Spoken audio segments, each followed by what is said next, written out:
তীব্র গরমে পাকিস্তানে হাঁসফাঁস করছে মানুষ। গেল 6 দিনে দক্ষিণ এশিয়ার দেশটিতে 5 শতাধিক মানুষের মৃত্যু হয়েছে। এর মধ্যে শুধু মঙ্গলবারই প্রাণ হারান শতাধিক মানুষ।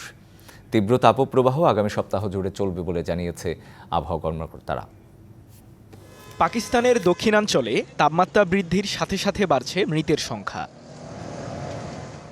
মঙ্গলবার করাচি শহরে সর্বোচ্চ তাপমাত্রা 41.3 ডিগ্রি সেলসিয়াস রেকর্ড করা হয়। তবে বাতাসের আর্দ্রতার কারণে 49 ডিগ্রি সেলসিয়াসের মতো অনুভূত হয় বলে জানিয়েছে দেশটির আবহাওয়া অফিস।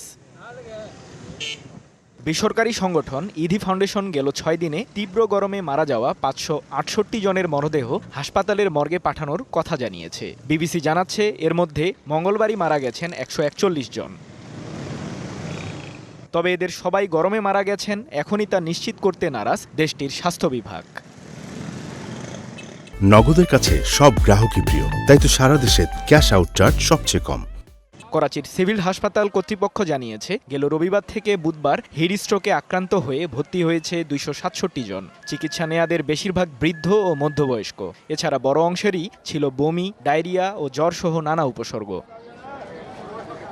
করাচিতে তীব্র তাপপ্রবাহ আগামী সপ্তাহ জুড়ে চলবে বলে জানিয়েছে দেশটির আবহাওয়া অফিস। এদিকে গরমের মধ্যে লোডশেডিং বেড়ে যাওয়ায় দিনের বেশিরভাগ সময়ে শহরটিতে থাকছে না বিদ্যুৎ।